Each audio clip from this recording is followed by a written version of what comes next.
Merci de rester fidèle au programme d'Africa 7, la chaîne panafricaine. Bienvenue dans votre émission Enjeu, l'émission qui vous permet de comprendre les questions en jeu. Et ce n'est pas un jeu de mots.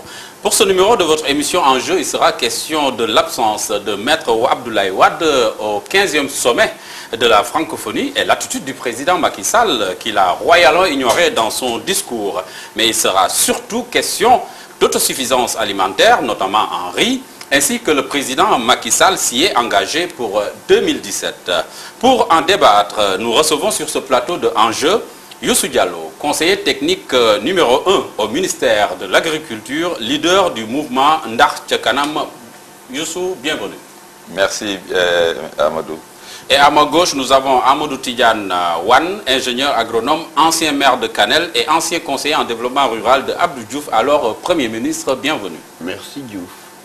Alors, le fait que le président Macky Sall, et là je m'adresse à Youssou Diallo, ait royalement ignoré Maître Abdoulaye Wade dans son discours au 15e sommet de la francophonie, peut-il être interprété comme une réaction au refus de son prédécesseur d'assister à la rencontre? Voilà, Amadou, je vous remercie et je salue le doyen Amati Yanouane, donc, qui est une véritable icône de l'agriculture au Sénégal, et nous tous, très jeunes, nous l'avions admiré comme ce sont ceux qui ont fondé pratiquement les stratégies et les politiques essentielles sur le plan agricole du Sénégal.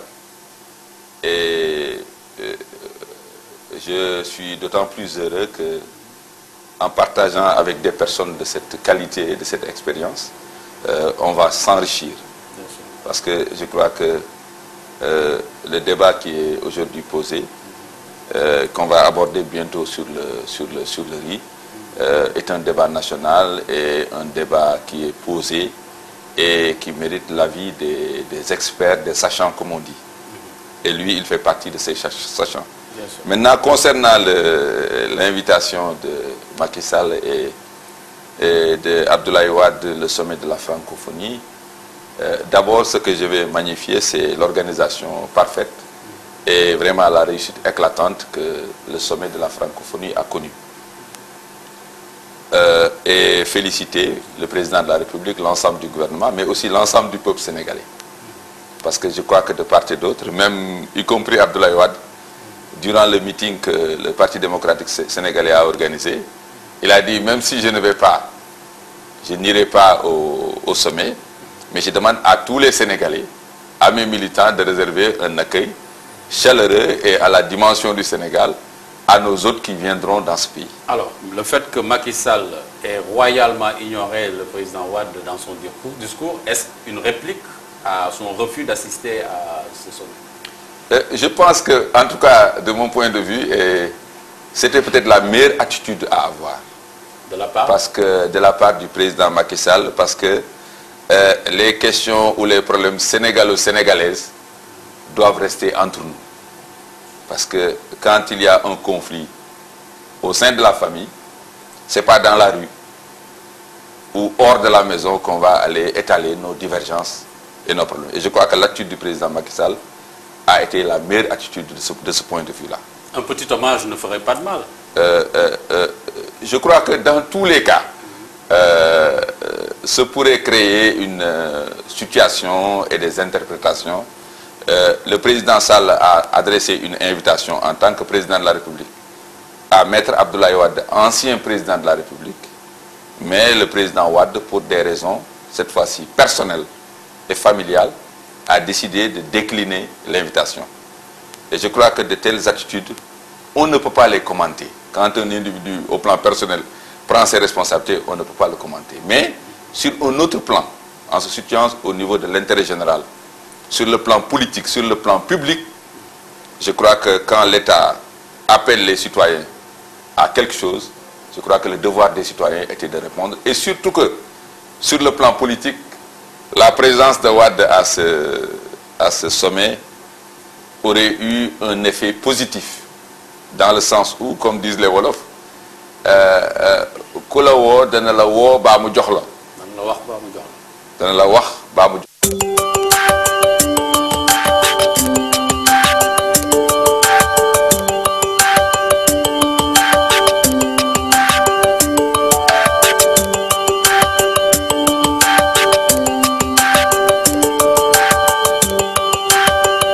Merci de rester fidèle au programme d'Africa 7, la chaîne panafricaine. Bienvenue dans votre émission Enjeu. Enjeu, l'émission qui vous permet de comprendre les questions en jeu, et ce n'est pas un jeu de mots.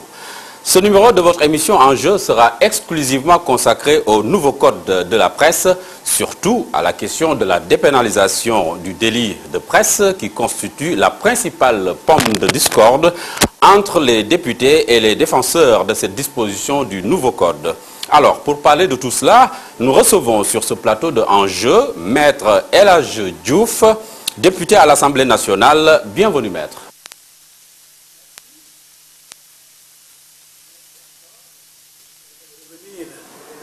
Dans vos locaux, si agréable, si accueillant. C'est toujours avec un réel plaisir. Et Bakary Domingo Mané, journaliste et président du Conseil pour l'observation des règles d'éthique et de déontologie dans les médias, CORED. Bakary Domingo Mané, bienvenue. Merci de m'avoir invité sur ce plateau et me donner l'opportunité de s'exprimer sur un code sur lequel j'ai travaillé en tant que membre de la commission scientifique. Voilà. Maître El Hadji Diouf, je commencerai par vous. On parle beaucoup du nouveau code de la presse. Mais est-ce que ce code est actuellement dans le circuit de l'Assemblée nationale? Je ne l'ai pas vu. En tout cas, on l'a reçu plusieurs fois. Du temps de Toudouad, du régime d'Abdoulaye Wade. Le projet a été déposé à l'Assemblée, nous l'avons reçu. Un séminaire avait même été organisé à l'intention des députés, en compagnie des leaders de la presse, par l'ancien ministre de la communication, Moustapha Mbaba Guirassy. À l'époque, je me rappelle, il y avait les Ibadé Djam, il y avait les Fatou Issa Aïdara, les Toudouad.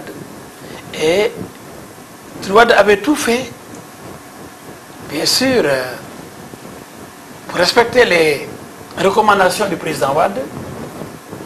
Toudouad avait tout fait pour l'adoption de ce code. Et j'ai conduit la riposte. Il y avait aussi Maître Ablaye Babou, président de la commission à l'époque des lois. Et j'ai essayé d'expliquer aux députés et je les ai convaincus. Je leur ai dit que si vous votez ce code-là, et je sais que vous avez très bien le président Ablaye Wade, mais il est pris en otage actuellement par les journalistes. Il ne souhaiterait pas être critiqué par les journalistes. Il aimerait certainement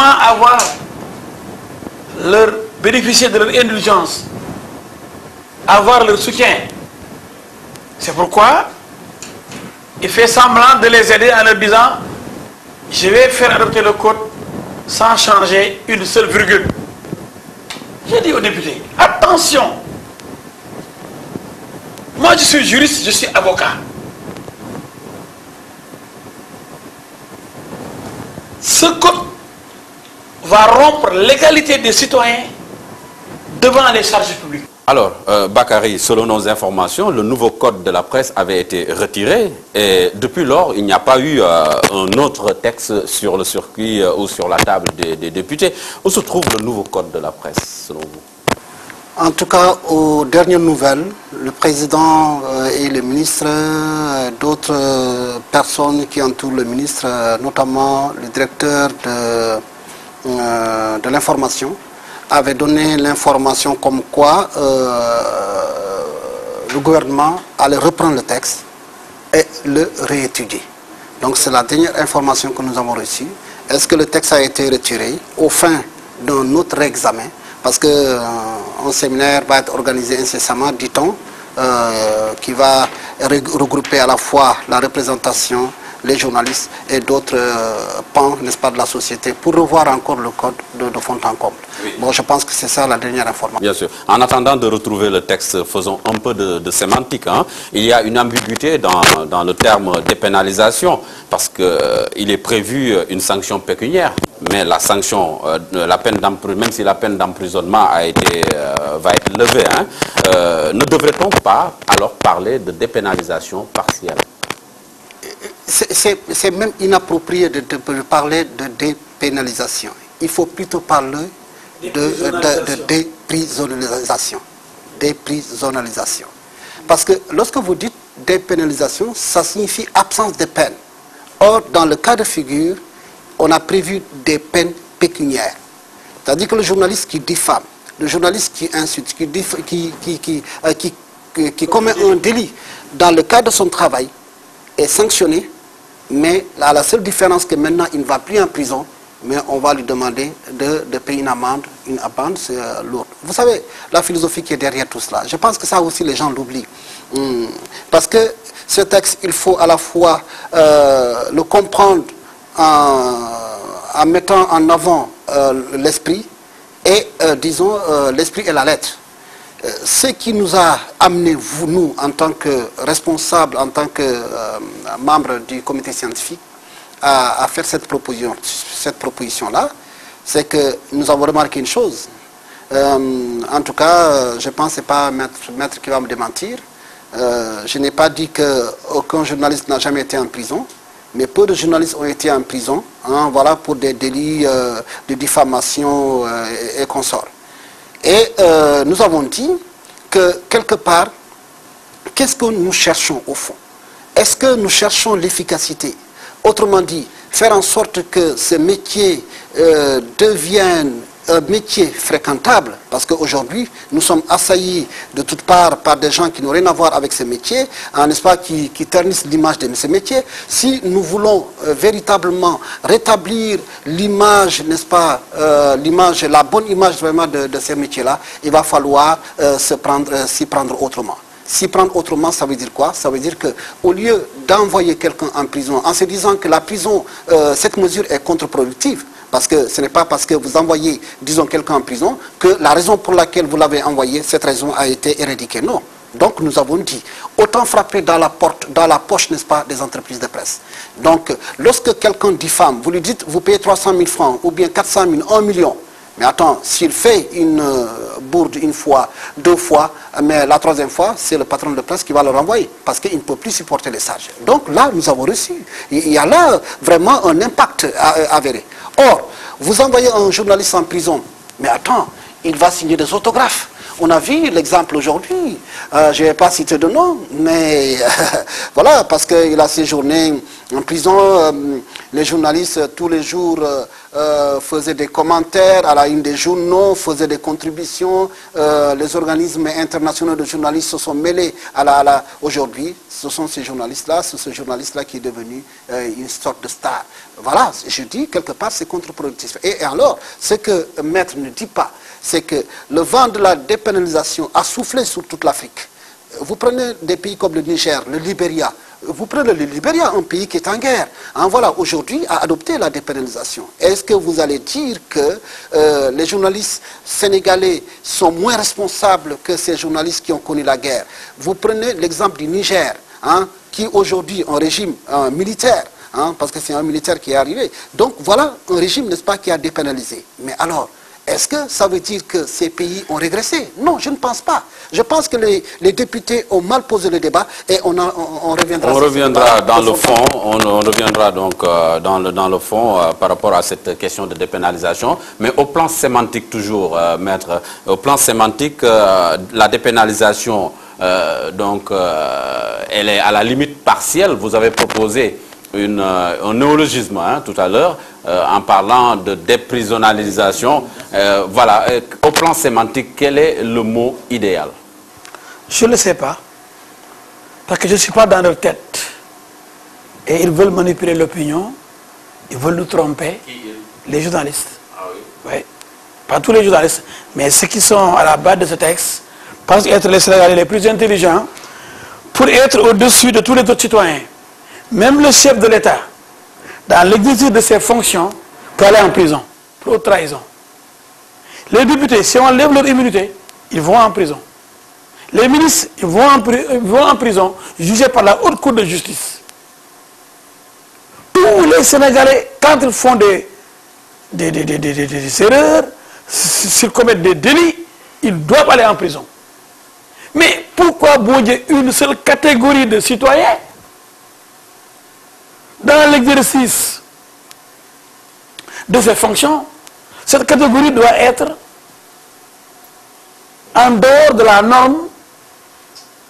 Elle doit bénéficier de cette catégorie, donc cette catégorie de citoyens, donc les journalistes, quel que soit par ailleurs le niveau, le degré de diffamation, d'injure, de dénigrement d'un citoyen, d'un concitoyen. Le journaliste sait d'emblée, a priori, qu'il n'ira jamais en prison. Et là, je vais essayer d'expliquer. Vous savez, les poches là, nous sommes des avocats. Les amendes, qui les payent? Les condamnations pécuniaires.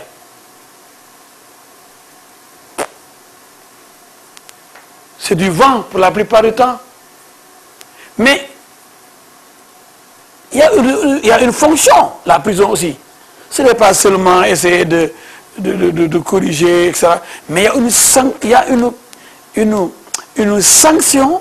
Un effet dissuasif, vous pouvez dire. Non seulement dissuasif, mais de répression. On doit réprimer l'acte. On doit vous punir parce qu'on ne peut plus vous donner des cravaches, des coups de cravache. Mais on va vous maintenir dans un lieu. Ça va permettre de réfléchir. Pourquoi? Écoutez, vous venez de dire que telle personne, très respectable et très respectée, a engrossé la sœur de sa femme ou a engrossé sa propre fille. Le coup est déjà parti. La personne, même si on lui alloue $1 milliard de réparation, ça ne l'intéresse pas.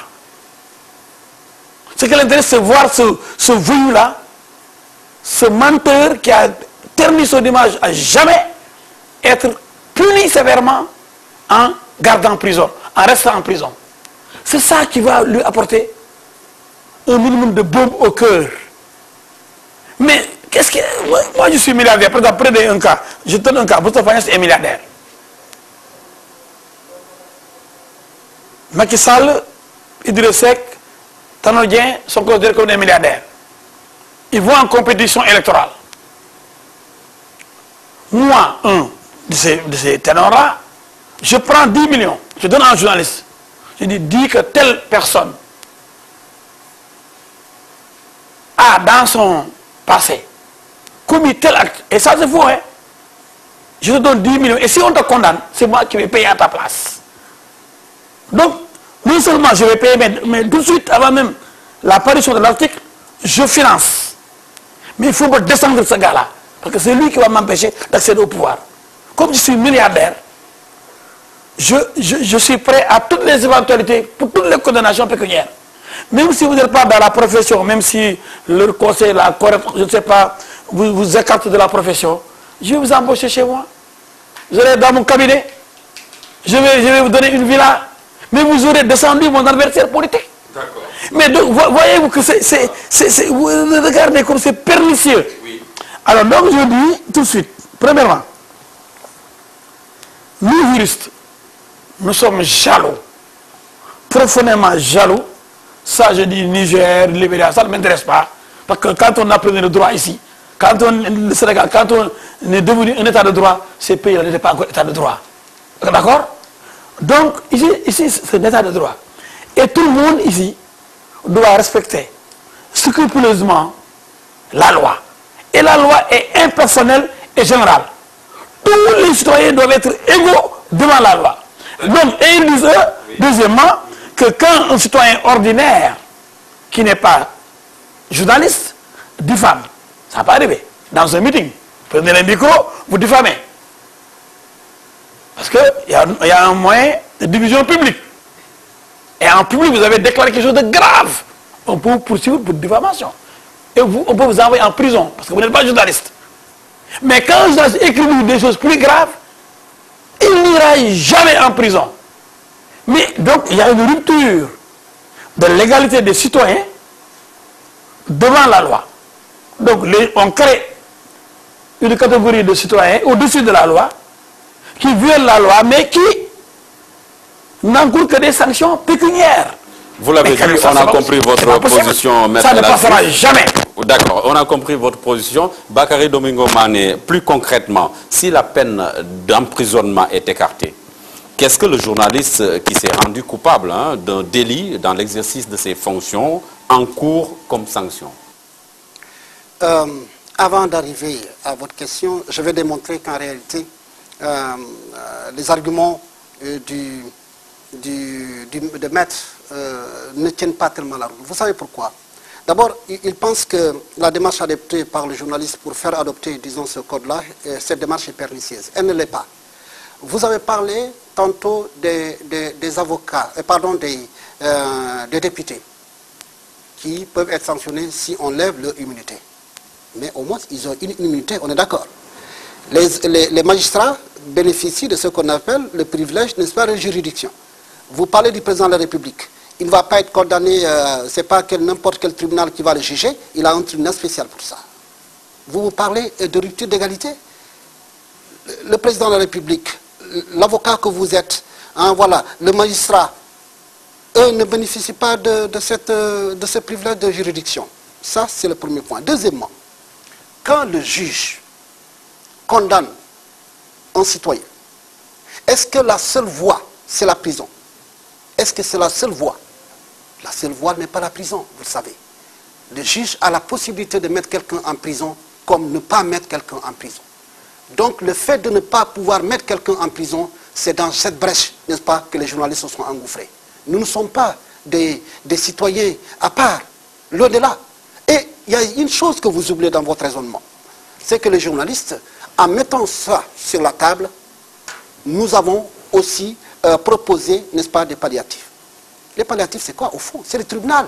Nous avons mis en place notre propre tribunal. Et là, vous en venez à ma question. question. Oui, nous venons... C'est quoi les sanctions précisément voilà, en dehors de l'emprisonnement? Le tribunal des pairs, voilà, et vous savez, dans notre jargon, on dit, lorsque vous traînez un journaliste devant le tribunal des pairs, il est beaucoup plus attentif vraiment à la sanction qui va tomber, plutôt vraiment qu'à la sanction du tribunal du droit commun. Donc, parmi la palette de sanctions, ça part des blâmes, l'avertissement, la proposition de retrait partiel ou définitif de la carte de presse.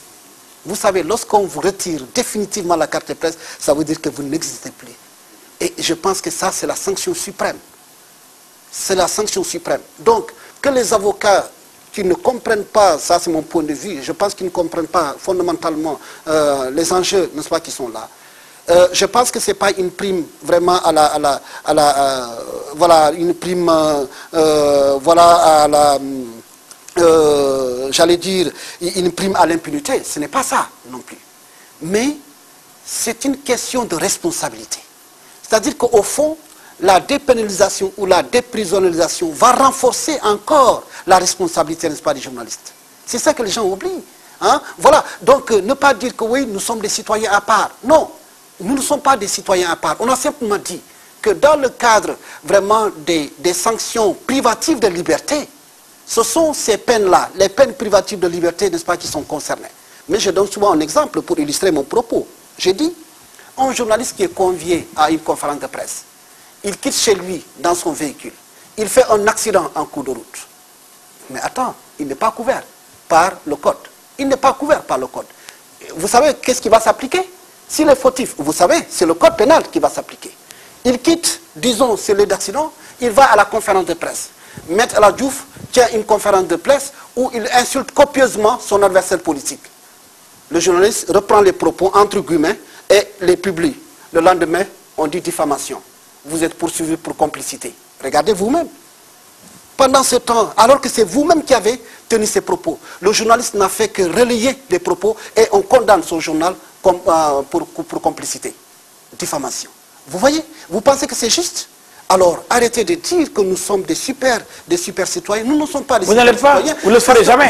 Vous n'êtes pas, j'ai jamais dit que vous étiez... Non, mais c'est cela.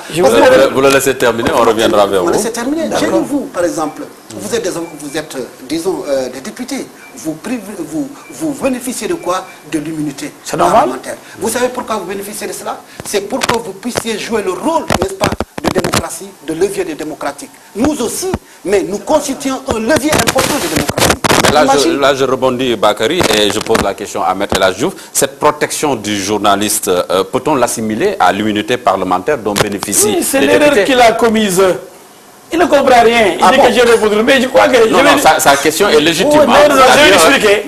Parce qu'il a expliqué. Il a développé dans le vide. Ah bon? Tout à fait. Il y a des corporations, qui bénéficient d'un privilège. Laissez-moi terminer. Allez-y. Il a fait de l'amalgame. D'accord. En disant que oui, le président, les magistrats, les députés, il y a des immunités et des privilèges de juridiction. Ce n'est pas la même chose. Malgré tout, malgré ces privilèges de juridiction, malgré ces immunités, ils peuvent aller en prison. Et nous, ce n'est pas le cas. Mais je l'ai dit. Laissez-moi, c'est différent. Mais allez-y, allez-y. Dans le cas de l'exercice de leur fonction, je dis, le président peut être condamné et emprisonné pour haute trahison. Vous, je dis dans le cas de votre profession, comme le ministre, il y a des ministres qui sont arrêtés. Actuellement, il y a des ministres en prison. Il y a des ministres et des députés qui ont des immunités qui ont été levées. On a levé l'immunité de Omar Sarr et d'autres. Vous voulez dire que l'immunité, c'est une protection provisoire? Ce n'est pas une protection. Oui.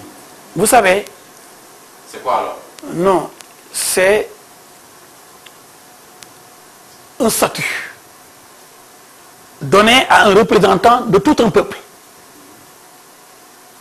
Les gens n'ont pas le même statut dans la nation, au sein de la nation, dans leur pays. Un président ne peut pas aller en flagrant délit, peut être jugé là-bas. Un ministre non plus. Mais il est journaliste. Mais un journaliste, il est comme un mécanicien. Mais alors, attendez. Ah bon? Vous exagérez. Il est comme un professeur d'université. Ça nous honore. Hein? Il est comme un commerçant. Il est comme un pharmacien. Il est comme n'importe quel rend un service public. Comme n'importe quel travailleur. Rend un service public. Il peut être un greffier, comme un greffier. Laissez-moi terminer. Il exerce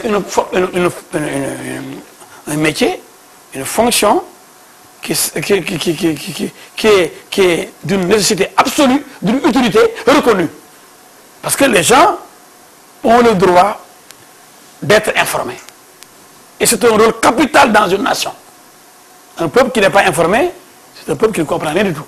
Donc les journalistes jouent un rôle conférable. Comme tous les mécaniciens qui, s'ils ne réparent pas les véhicules, mais aucun véhicule ne marche. Comme les électriciens, s'il y a des problèmes de panne de coupure de la Sénélec, si on ne peut pas régler la question du courant... comme le député. Laissez-moi terminer. Le député, il est d'abord mécanicien. Il est journaliste. Comme Ibrahima Sané qui est là-bas, à l'Assemblée nationale. Il est journaliste de Ibrahima Sané, de la RTS.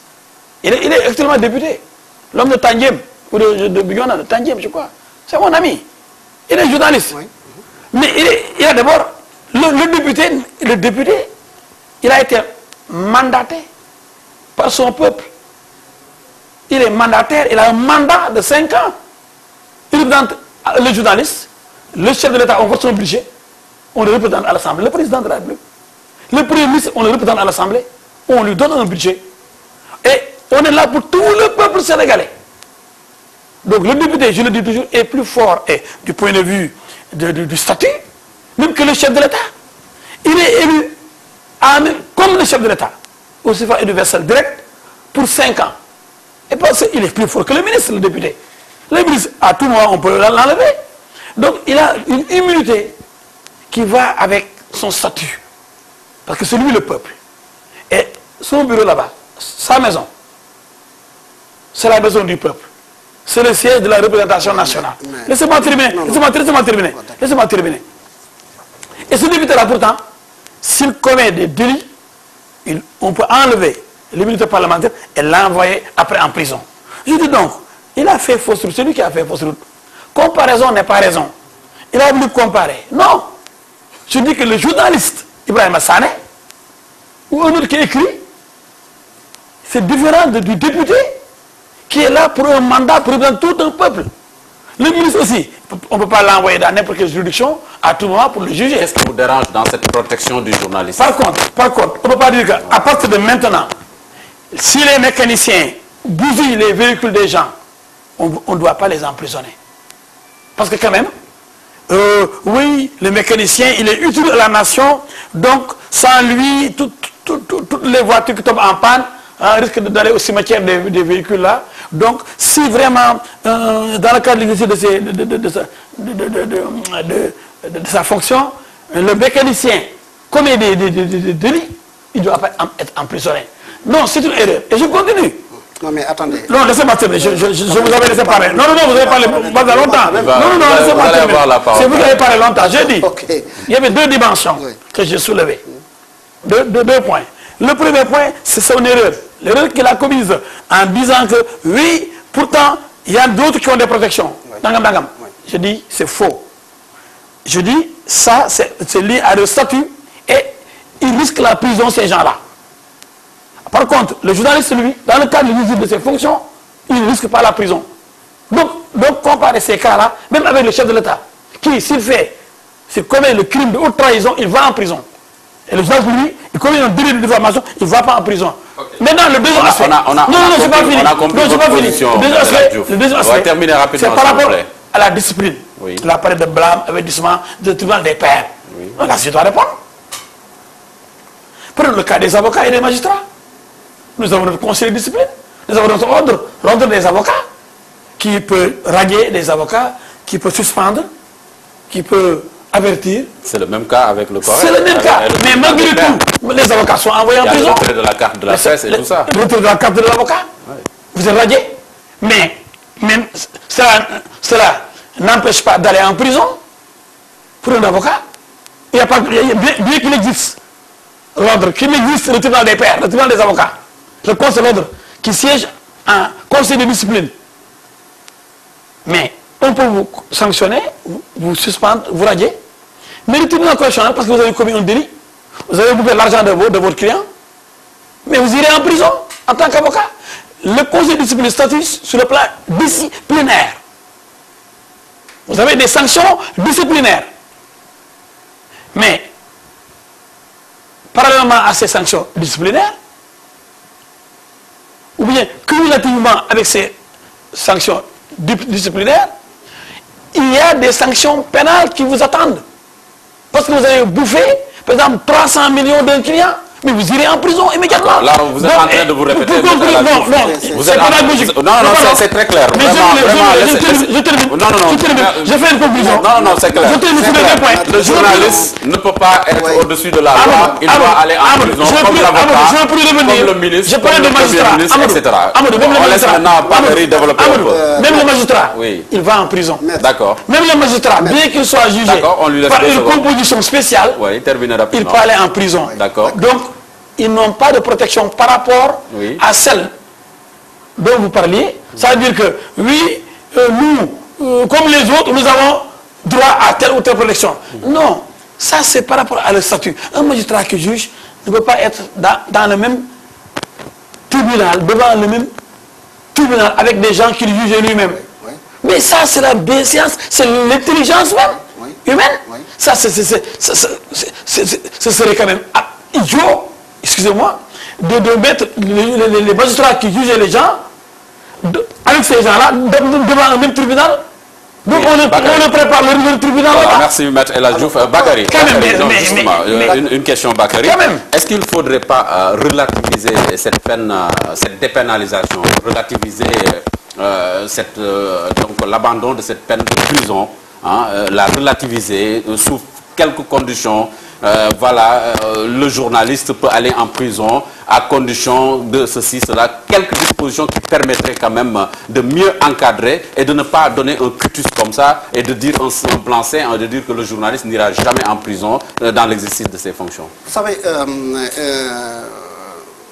il y a une chose peut-être que Maître devait apprendre à écouter, je pense que c'est important. J'avais dit à l'entame de mon propos que le juge qui condamne un citoyen, est-ce qu'il a la seule possibilité, c'est d'amener, disons, ce citoyen en prison? Non, toi tu es juriste. Il a la possibilité de l'envoyer en prison ou de ne pas l'envoyer en prison. On est d'accord? Il n'y a pas que la prison qui est la seule sanction. Alors, puisque la prison n'est pas la seule sanction, mais les journalistes, je n'ai rien contre les mécaniciens, je n'ai rien contre les autres citoyens. Je n'ai rien contre eux non plus. Mais vous avez tenté de nous dire que bon, nous avons les mêmes statuts que ces gens-là. Mais vous avez tout faux, maître. Vous avez tout faux. Vous savez pourquoi? Le journaliste, il travaille pourquoi? Vous savez quelle est notre raison d'être? Notre raison d'être, c'est que nous travaillons pour l'intérêt général. Si vous, bien sûr, ça, allez dans les écoles de journalistes, si vous ne connaissez pas, notre raison d'être, on travaille pour l'intérêt général. Le journaliste travaille pour l'intérêt général. D'ailleurs, même, on vous dit à l'école, écoutez bien, écoutez ce que je vous dis. C'est-à-dire qu'un gouvernement prend une sanction. Écoutez-moi, attends, je vous dis, si vous ne savez pas, je vous dis au moins, c'est important. Vous n'allez pas jeter l'opprobre comme ça sur il y a des bons journalistes. On est sincères, sérieux. Il y a des vendus aussi, il y a des corrompus. Parce que simplement, vous méconnaissez un certain nombre de choses. Donc, il faut que je remette les choses à l'endroit pour que vous sachiez de quoi on parle réellement. Quand je dis que notre raison d'être, c'est le travail pour l'intérêt général, au fond, c'est quoi, au fond? Le journaliste, aujourd'hui, le gouvernement de Macky Sall peut prendre, disons, une décision. Mais une décision qui va à l'encontre, n'est-ce pas, de l'intérêt général. En ce moment, le journaliste a le devoir de se battre pour le rétablissement de cet intérêt général. Voyez-vous. Donc, vous voyez, ça se met, notre travail est au-dessus même du travail gouvernemental. Je suis en train de vous dire.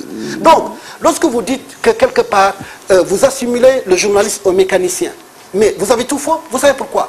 Nous sommes à la marge de la société. Et cette position marginale nous permet de parler au nom de tout le monde. Donc, si nous avons cette position-là, ces journalistes doivent être protégés, n'est-ce pas, par la société. On ne demande pas plus. On ne demande pas plus. Nous nous engouffrons dans des cadres prévus, n'est-ce pas, par la loi. Vous avez parlé, n'est-ce pas, des députés, vous avez parlé des magistrats, vous avez parlé d'autres personnes, d'autres personnalités. Mais au fond, pourquoi vous ne parlez pas de rupture d'égalité concernant, disons, le député? Pourquoi vous ne parlez pas de rupture d'égalité concernant le magistrat, concernant le président de la République? Pourquoi vous parlez simplement de rupture d'égalité lorsqu'il s'agit des journalistes? Nous n'avons pas le même statut, n'est-ce pas, que les autres Sénégalais que vous avez énumérés. Je n'ai rien contre eux, mais c'est notre métier, n'est-ce pas, qui nous met dans cette position, et la société a tout intérêt, n'est-ce pas, à nous protéger. Deuxièmement, je vous ai dit que quelque part, nous, on a parlé de déprisonnalisation, c'est vrai, mais le citoyen, le journaliste qui commet un délit en dehors de son cas, de son travail, mais il est condamné. Il est condamné, il va en prison.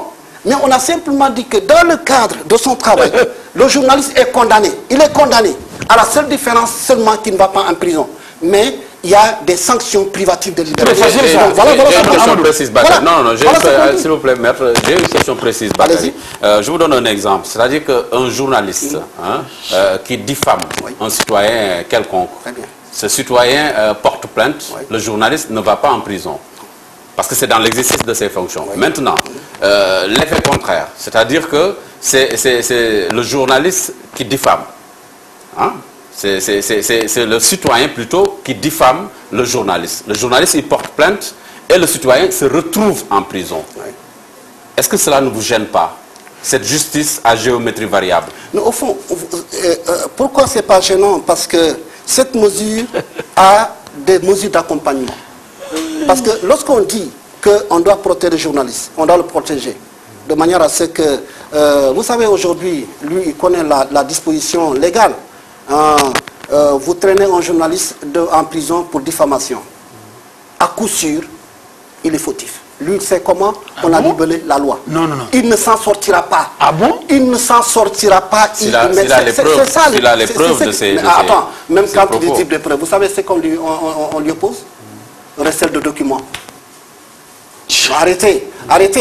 Non, mais il le sait. Non, mais si, je ne maîtrise pas quoi? Mais c'est le document, vous mélangez tout. Non, je ne mélange pas. C'est pas vrai. Attendez, non, je ne mélange rien du tout. Je ne mélange rien du tout.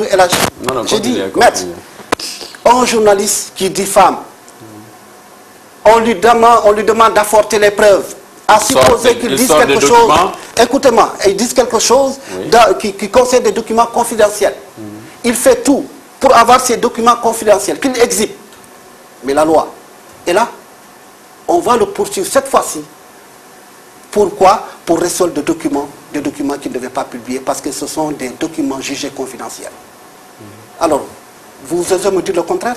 Arrêtez ce que vous êtes en train de faire, parce que si vous ne maîtrisez pas un certain nombre de choses, vous devez... Non, je comprends parfaitement. C'est un judiciaire qui maîtrise pas. Bakary, vous finissez. Il mélange tout. Écoutez, on n'est pas sur le champ purement juridique.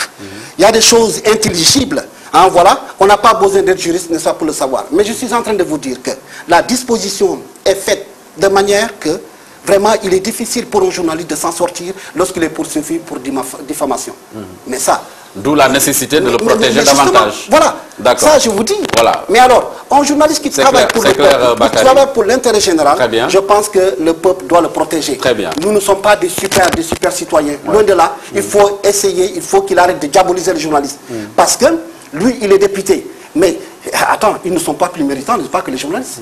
Non, je suis en train de comprendre. Mais c'est vous qui l'avez rien compris. Bakary, on a compris votre position. Parce que vous jetez l'opprobre, n'est-ce pas, sur le métier de journaliste. Quand ça? Vous avez tout faux. Bakary, non, mais c'est vrai. Je respecte beaucoup les journalistes. Vous vous dites, mais au fond, on est quoi? Vous vous dites... Mes amis, ce sont les journalistes. Non, mais attends, non. C'est les Amadou, c'est... Là n'est pas la question. Voilà, très bien. Bakary, vous avez terminé votre propos, je suppose. Vous avez terminé. On a un problème très sérieux. Il faut qu'on soit sérieux. Oui, allez-y, oui. Après, tu as des amis, ça c'est termine, Bakary. J'aime bien les journalistes. Très bien. Maître. Mais ils ne vont pas me manipuler et tromper l'opinion. Ça ne va pas passer. Maître El Hadji Diouf, le journaliste, on est d'accord, on n'est pas un citoyen extraordinaire, mais comme Bakary l'a dit, il a besoin de protection quand même. Écoutez, il est protégé. Comment? Tous les citoyens bénéficient de la protection de l'État sénégalais. Dans tous les pays du monde d'ailleurs. Ça c'est basique. Non, écoutez-moi bien. Les citoyens ont des droits et des obligations. Des droits et des devoirs. Et l'État a le droit de garantir la protection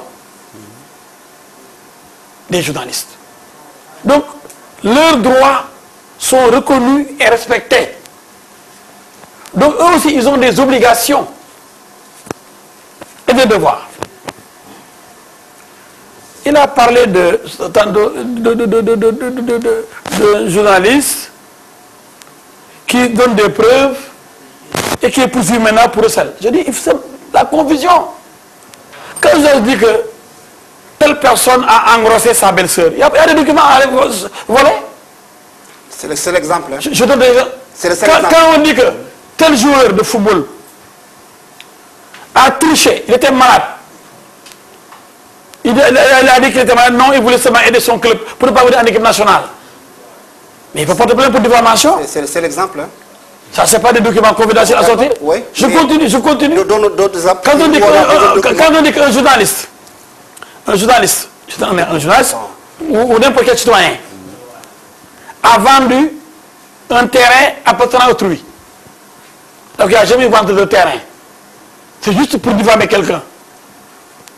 Et le gars, c'est qu'il n'a jamais triché dans sa vie. Il n'a jamais vendu le terrain de Mamadou. On l'a toujours dit pour le discréditer dans le quartier. Il n'y a pas de document à sortir. C'est un mensonge. Parce que quand on a recherché, on a vu que la maison n'a jamais été vendue. Mais venez au cas il dit qu'il y a 1000 exemples. Voilà. Par contre, c'est exceptionnellement qu'on parle des questions d'État avec la confidentialité. Hein, dans certains documents, dans certaines correspondances, on peut sortir des secrets d'État. Et en ce moment-là, vous n'avez pas l'autorisation de sortir les documents. Où est-ce que vous avez pris? Donc ça n'a rien à voir avec... Et le droit d'informer? C'est différent. Maintenant, vraiment, je ne vais pas aussi... Non, on n'est pas dans le droit d'informer. On est dans l'applicabilité des peines. Quelles sont les peines applicables en matière de délit de presse? On n'est pas en matière, en matière de recel de documents. Oui. Ça, c'est une autre infraction. Oui. Ça, même des non-journalistes peuvent le faire. Une secrétaire peut soustraire des documents, adresser à son patron et donner ça à des gens qui les exploitent. On peut les poursuivre en ce moment, cette secrétaire-là ou cette secrétaire-là. Donc ce n'est pas seulement pour les journalistes. C'est le document. N'importe qui vole des documents de l'État peut être poursuivi, pas seulement les journalistes. Il ne faut pas semer la confusion. Mais qui a dit que c'est les journalistes? Vous semez la confusion. Laissez-moi terminer. Laissez-moi terminer. C'est vous qui semez la confusion. Laissez-moi terminer. Oh là là. Il faut savoir. On ne va pas tromper l'opinion. Franchement. Ce qu'il faut dire, c'est que moi, j'ai beaucoup de considération pour les journalistes. Mais je sais que des chefs d'entreprise, des capitaines d'industrie achètent ces temps-ci des journaux pour défendre leur cause.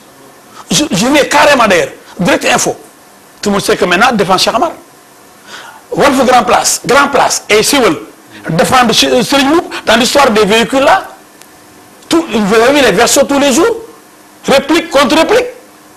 Quand il me dit que les journalistes défendent l'intérêt général. Oui, c'est ça. Ça, c'est l'idéal. C'est théorique. Mais aujourd'hui, comme le disait Jean-Paul Sartre, nul ne peut tirer son épingle du jeu. Ils sont tous embarqués. Et défendent des positions. Il y en a qui défendent le patron dans la guerre des télévisions. Fille mo gëna neex fele. Chaque jour là, on s'éloigne du... Fille mo gëna neex fele. Amna wala amul? Entre deux télévisions ou deux groupes de presse qui ne se touchent pas. Et les gens ont des intérêts particuliers à défendre pour la plupart du temps. Et à ce moment-là, le métier de journaliste est trahi. Et ça me fait mal. C'est un métier noble. La fonction du journaliste, moi j'étais journaliste, enfin, j'écrivais dans Fagaro à l'époque, j'étais à la LDPT. J'aimais écrire, j'aime bien le journalisme. Mais vous n'étiez pas journaliste quand même. Oui, mais bon, j'étais étudiant. Mais je faisais fonction de journaliste. J'écrivais. Et j'aimais bien écrire. Même dans Sopi d'Ablaï Wade, j'écrivais. C'est tellement... Vous ne pouvez pas résumer les dérives qu'on constate dans la presse, dans d'autres professions, résumer le journalisme, la profession de journaliste. Non, laissez-moi terminer. À quelques dérives. Amadou, laissez-moi terminer.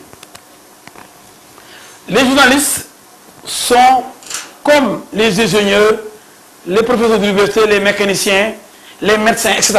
Ils sont régis par des textes. Ils sont importants. Ils sont régis par des textes. Des textes. Si les gens... Mais il ne faut pas généraliser. Je voulais lui montrer quelque chose. Voilà. Par contre, il y a dans la société des gens qui, de par leur fonction, ont un statut particulier. Par exemple, prenons les magistrats. Ils jugent tout le monde. Ils jugent même le chef de l'État. Ils jugent les journalistes. Ils veulent les comparer aux journalistes, les magistrats. En disant que oui, eux, ils ont... Cette question était déjà réglée. Non, à la diffamation, laissez-moi terminer. Et au recel de documents. Il est revenu sur ça. C'est-à-dire qu'un journaliste qui c'est lui qui recèle diffamation, s'il sort des documents, on peut le poursuivre pour recel de documents. Laissez-moi, s'il vous plaît, développer.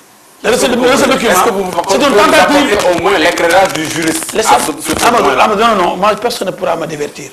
Le recel de documents, c'est une tentative de s'éloigner du débat. Moi, ce que je veux vous dire, c'est que lui, il a... Comment le journaliste peut prouver qu'il n'a pas diffamé? Il a essayé de rebondir sur... Selon vous, comment le journaliste peut prouver qu'il n'a pas diffamé? Mais laissez-moi terminer avant de répondre à cette question. D'accord. Je ne veux pas qu'on sème la confusion devant les téléspectateurs. Ils pensent que les magistrats ne doivent pas avoir un privilège de juridiction, tout comme les ministres et les présidents. Je ne crois pas qu'il ait... J'ai dit, il dit que... Non, il a tenté de montrer ça. Il avait fait un parallélisme.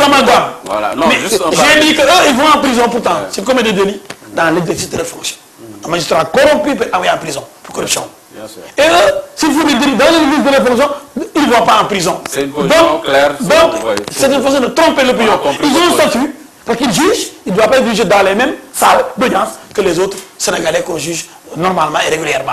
Je veux que ça soit clair. D'accord. Maintenant, venez-en à ma question. Et là, je venez-en à ma question. Maintenant, sur votre question, par rapport à votre question. Comment le journaliste peut se défendre en cas de diffamation, par exemple? Voilà. Cette question, il peut se défendre s'il n'a pas la possibilité de sortir des documents, sinon il serait poursuivi. Il a beaucoup de possibilités de sortir des documents. Comment? D'abord, vous dites que telle personne qui exerce la profession de journaliste n'a fait aucune école de journalisme. Le journaliste qui l'écrit est attaqué pour diffamation. Parce qu'il a raconté une contre-vérité. On lui demande de prouver que l'autre n'a fait aucune école. C'est à lui, il n'y a pas de document à sortir, de prendre un ministère de justice pour sommer les différentes écoles de formation, le directeur respectif, pour dire qu'Amadou Diouf n'a fréquenté aucune école de journalisme. Et il gagne son procès. Où est le document? Il ne comprend rien, mon ami. Non, non, non. Vous avez vu l'exemple que j'ai donné? Non, non, non. Où est le document? Un autre exemple. Un autre exemple. Un autre exemple. Un autre exemple. Quelqu'un est accusé de vol ou de détournement d'argent. Mais il n'y a pas de document à sortir. Vous devez prouver ce que vous dites. Vous pouvez lui dire qu'il a volé dans la nuit du 20 au 21 tel vélo ou tel morceau de sucre ou tel qu'on a pu, avec la brigade, qu'on a pu récupérer. Et la victime s'appelle Aminata. Est-ce qu'il y a un document à voler pour produire, pour montrer son innocence? Vous habitez dans le quartier où on vient de vous signaler que quelqu'un a volé ici un troupeau de bœufs, où il y a un voleur de moutons dans le quartier. Vous l'accusez alors qu'il n'y a pas de voleur de moutons. On dit que c'est Samba ou c'est Ibre qui a volé les moutons là qui ont disparu. Ce Samba là vous dit, ben écoutez, il porte plainte. Il dit, moi je n'ai jamais pris de moutons. Vous l'avez diffamé parce que vous l'avez présenté dans le quartier comme un voleur. D'accord? Lui, mais pour cet Abdaram, pour montrer qu'il est blanc comme neige, il porte plainte. Est-ce qu'il y a des documents à prouver, à sortir pour montrer qu'il a vraiment volé? Peut-être il suffira d'avoir montré au tribunal que j'ai des témoins qui vont défiler à la barre pour dire que effectivement ils ont récupéré chez le chef de quartier les moutons qui étaient en train d'être conduits par Samba. Et Samba a été arrêté et déféré. Telles sont des victimes de Samba. Il y a des documents à sortir. Et à ce moment-là, vous devez relaxer purement et simplement. Parce que vous avez montré que Samba c'est le voleur qui prenait tous les moutons du quartier et qui les vendait à la débiterie du coin. Dans le cas où c'est nécessaire de sortir un document. Ça c'est exceptionnel. Oui, parlons de l'exception. Exceptionnellement, je ne sais pas, je ne trouve même pas d'exemple. Vous parlez de quelque chose qui concerne le gouvernement présent. Salutaire pour le peuple. Non, attention, là aussi. Comme vous l'avez dit, il y a le devoir d'informer. Mais le devoir d'informer ne donne pas aussi tous les droits. D'accord? Comment vous avez... Si le fait d'aller voler des documents dans le tiroir du ministre est considéré comme un délit de vol, mais vous devez tomber sur le coup de la loi. Parce que quiconque soustrait frauduleusement un bien appartenant à autrui est un voleur. Même si vous voulez démontrer quelque chose, essayez de trouver d'autres moyens. Mais vous n'allez pas voler des biens qui ne vous appartiennent pas. Ça aussi c'est un délit. Et vous allez attaquer le ministre après, qui dit, mais les documents là, comment vous avez fait pour les prendre? Mais si vous jouez loyal, légal, honnête, mais vous devez chercher honnêtement ces documents. Dès que vous êtes en possession des documents, sans les voler, sans, par effraction, entrer dans le bureau du ministre, qui est un délit aussi, pour voler des documents là-bas, sous prétexte que je dois convaincre le juge, vous allez voler des documents. Vous êtes un voleur aussi, il y a un recel de documents. Mais donc c'est des cas exceptionnels. Par contre, les nombreux cas qu'on trouve, c'est quoi? On sort un texte. On dit, tel a été arrêté à l'aéroport de Paris. Est-ce que c'est le document? Mais si vous avez des témoins, pendant son arrestation, même notez qu'il a été, vous donnez les noms des témoins. Vous savez, le témoignage, c'est la meilleure des preuves. À part l'aveu qui est la meilleure des preuves. Vous amenez 7 voyageurs de France qui ont vu Modou Ndiaye arrêté à l'aéroport pour vol. Modou Ndiaye dit cite en diffamation, ou bien porte plainte pour diffamation. Modou Ndiaye, malheureusement, à la barre, est confronté, présenté aux témoins qui étaient à l'aéroport Charles de Gaulle, roi Charles de Gaulle. Modou Ndiaye dit, ah, moi, on m'a jamais arrêté. Il dit, ah, en compagnie de telle personne, on est allé voir le commissaire. C'est l'ambassadeur qui est intervenu. Encore l'ambassadeur, il vient dire, effectivement, quand les concitoyens m'ont appelé, je suis descendu à l'aéroport pour faire l'intervention pour qu'on le libère. Mais le journaliste, immédiatement, il est relaxé. Où est ici un document? C'est un document. Voilà, donc vraiment, il ne faut pas qu'on nous éloigne des vrais problèmes. Moi, mon problème, c'est qu'ils n'ont qu'à adopter le code. Mais en retirant, pourquoi ils ne veulent pas retirer la partie relative à la déprisonnalisation? Parce que dire que telle catégorie d'individus n'ira jamais en prison, et cette catégorie, elle est unique. Elle n'est ni député, ni ministre, ni président de la République. Cette catégorie, quelle que soit la gravité de l'information, de la diffamation, n'ira jamais en prison. Mais c'est créer une... Et ça ne t'aura jamais lieu dans ce pays-là. Les Sénégalais sont tellement intelligents qu'on ne peut pas les manipuler. Ils n'ont qu'à retirer la déprisonnalisation et arrêter le code. Le code a des points positifs. Surtout pour les jeunes. Surtout pour les jeunes journalistes. On est en train de bafouer leur dignité, de violer leurs droits. Et les patrons de presse, quoi, même préfèrent te tuer à chaque disant oui, tant qu'on n'aura pas accepté. Au terme de l'émission. Tant qu'on n'aura pas. Je termine par là. Les patrons de presse qui ne payent pas régulièrement et normalement les salaires et les indemnités, qui ne mettent pas les statuts de leurs travailleurs, ça les arrange qu'on ne vote pas le code. Mais on doit voter le code. C'est ça qui est plus important que la déprisonnalisation. C'est-à-dire les conditions de vie des journalistes. C'est ça qui est plus important. De lever cette peine d'emprisonnement n'ouvre pas une brèche pour que des gens maintenant se considèrent comme des gens au-dessus de la loi, qui vont se permettre tout et qui va avoir un effet contre-productif, c'est-à-dire qu'on aura des gens, plus de gens qui vont croire qu'ils sont au-dessus de la loi, qui vont attaquer qui ils veulent sans risquer la prison. Est-ce que cela ne risque pas d'avoir cet effet de retour de manivelle, selon vous? Oui, moi je pense qu'il n'y a pas à s'inquiéter outre mesure. Dans la mesure où, chaque fois qu'on parle de liberté du journaliste, on parle de responsabilité. Plus le journaliste a de liberté, plus il a une responsabilité à assumer. Il y a une chose que les gens oublient dans ce cas de figure. J'ai dit, on a proposé la déprisonnalisation, mais avec des mesures d'accompagnement. D'abord le tribunal des pairs.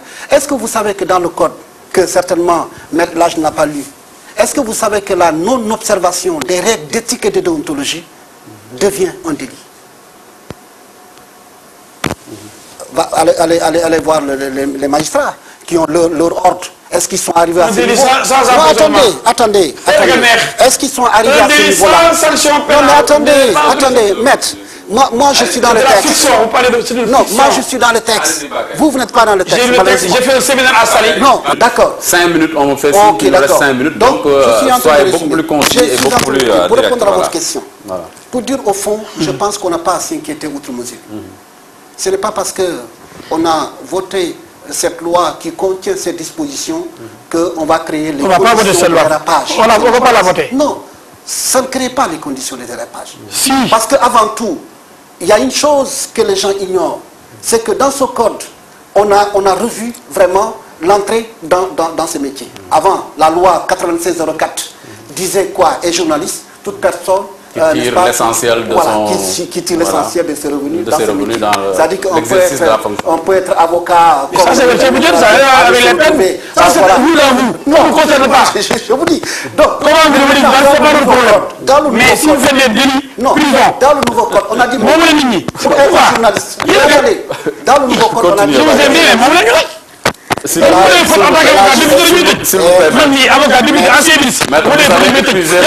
Maître, vous avez épuisé votre temps de parole. Laissez Bakary terminer, s'il vous plaît. Allez-y, Bakary. Allez-y, Bakary. Vous avez épuisé votre temps de parole. Oui, voilà. J'étais en train de dire que nous avons laissé un certain nombre de choses. Notamment les conditions d'entrée dans le métier. Dans le journalisme, on les a revues. Vous savez quoi? est journaliste désormais dans le nouveau code. Mais c'est bien, ça prouve. C'est lui qui est sorti. Je connais, j'ai le texte. Non, attendez. J'ai le code. Non, mais c'est important de le dire, peut-être à l'endroit de nos auditeurs, de nos stèles. Alors, on avait donc la dépersonnalisation. Maintenant, ce qui est positif. Et journaliste, c'est lui qui sort d'une école de formation dûment reconnue par l'État. Déjà. Et journaliste, c'est lui qui a une licence ou l'équivalent. Je sais, c'est bien. Il séjourne 2 ans durant dans une relation. Tout le monde sait ça. C'est les nouvelles dispositions. Les téléspectateurs ne le savent pas forcément. Mais ça, c'est bien. Laissons-le continuer. Nous sommes en train de tirer le métier vers... Alors, enlevez seulement la dépersonnalisation, on voit le texte. Mais Bakary, j'ai une question, Bakary. Pourquoi vous tenez à ça? Parce que nous voulons protéger. Vous n'avez pas. Très bien, Bakary. Vous n'allez pas prendre la chose là, on ne va pas Le l'accepter. statut que nous avons est un statut spécial. On va s'écouter un peu là. Bakary, s'il vous plaît, j'ai une question. Tout le monde va en prison au Sénégal, sauf les journalistes. Mais illégal. Nous sommes à la marche de la société. Oui. Et Tout le monde, même le président de la République peut aller en prison. cette position Mais vous ne pouvez pas aller en prison. Bakary, répondez à ma question au lieu de faire un dialogue de non, quand même. Au lieu de faire un dialogue de Le président, pour au lieu de faire un dialogue de sourds, répondez à ma question. Ma question elle est précise. Dans le code de la presse, il est beaucoup question du journaliste. On ne parle pas d'animateur. Oui. On a vu les émissions qu'on appelle des émissions people. Si aujourd'hui on enlève cette peine d'emprisonnement, est-ce que ce ne serait pas des tribunes où on peut diffamer qui on veut, faire tout ce qu'on veut, dire n'importe quoi sur un citoyen sans aller en prison? Vous savez, dans le code... Est-ce que les animateurs sont... D'abord, on parle des animateurs dans le code. D'accord. Et d'ailleurs même, j'ai dit, on est en train de tirer le métier vers le haut. Vous savez pourquoi? L'animateur, il faut avoir le bac, sortir d'une école de formation. Et le rôle de l'animateur, c'est quoi? C'est de lire simplement le contenu des programmes. Et il doit se limiter là. Il n'a pas le droit de donner l'information à l'antenne. Pardon, c'est clair. je veux répondre. Pour vous dire que le code... Mais il faudrait que je parle quand même. Oui, mais vous avez parlé. Le code est tellement riche que quand vous... Le code est riche, je suis d'accord avec vous. Il est bon. Qui s'agrippe par cette dépersonnalisation. Oui, mais l'émission d'aujourd'hui, on s'intéresse à cette forme de discorde parce qu'aujourd'hui, le terme dépénalisation, ça dérange, ou déprisonnalisation, c'est comme vous voulez, c'est pareil. Mais l'essentiel, c'est que cette question est la question principale de ce numéro. On aura l'occasion de revenir sur d'autres questions qui concernent le code de la presse. Mais là, c'est très bien d'entrer donc dans les autres détails qui concernent ce nouveau code de la presse. Votre dernier mot, Bakary Dongomane. Non, c'est pour assurer, Maître, et les autres députés qui hésitent encore à voter ce code. Je pense qu'ils vont le faire d'ailleurs, parce qu'ils vont comprendre un certain nombre de choses, parce que je pense qu'ils ne disposent pas de toutes les informations comme Elage. Elage, après, en tout cas, on se verra à huis clos, je vais lui expliquer de fond en comble le contenu vraiment de ce code. Maître, votre dernier mot. Non, il se trompe. D'abord, les députés n'hésitent pas. Ce code, je le connais peut-être mieux même que lui. Donc on a trouvé des séminaires sur le code. Avec Moustapha Baba Guirassy. Ensuite, les chefs Bamagé sont venus pour nous convaincre. Ils ne peuvent pas nous convaincre. Je suis membre du comité scientifique. On a tenu des jours de réflexion à Sali. On a passé le code mieux que moi. À Sali, on était ensemble. On a dit votre dernier mot. D'accord, il ne doit pas maintenant. Non, il ne doit pas maintenant. Demandez son argumentaire. Bakary, vous avez fini votre temps de parole. C'est de la prétention. Donc, j'ai dit que les députés n'hésitent pas. Les députés rejettent. N'hésite pas à voter, adopter les députés. Depuis Gourouade, depuis l'ancienne législature jusqu'à maintenant, les députés rejettent systématiquement ce code-là. Pourquoi? Les députés disent, mais les législateurs là quand même. Mais qu'est-ce qu'ils veulent? On lui dit que si nous enlevons seulement cette partie des prisonniérisation, on va voter le code. Parce que le code, il est bon. Il permet, surtout aux jeunes journalistes, avec la convention, d'être protégés. Du point de vue rémunération, etc. Les journalistes sont vraiment en sécurité. La sécurité sociale est garantie. Mais on nous demande seulement d'enlever cette partie qui les met au-dessus de tous les citoyens. Si vous enlevez cette partie, pour dire que maintenant, si vous commettez des délits, voilà. Il nous reste une minute, le temps de vous pouvez aller en prison. Voilà, la réflexion va se poursuivre. C'est magnifique. Très bien. Maître, la réflexion va se poursuivre. Et là, c'est la fin de cette émission. Très bien. C'est la fin de ce numéro d'Enjeu. Nous vous retrouvons dans 15 jours pour notre numéro. Si vous plaît, laissez-moi conclure. Non, ils vont nous tromper, ils vont manipuler les gens. Ça ne passera pas. Merci Maître. Ça ne passera pas. Merci Bakary Domingo Mané. Chers téléspectateurs, nous vous disons également merci d'avoir suivi ce numéro de Enjeu qui a été très chaud. Vous le constatez. Nous vous donnons rendez-vous dans 15 jours pour un autre numéro de Enjeu. D'ici là, restez fidèles au programme d'Africa 7, la chaîne panafricaine. On ne votera pas. Au revoir. Au revoir, on ne votera pas.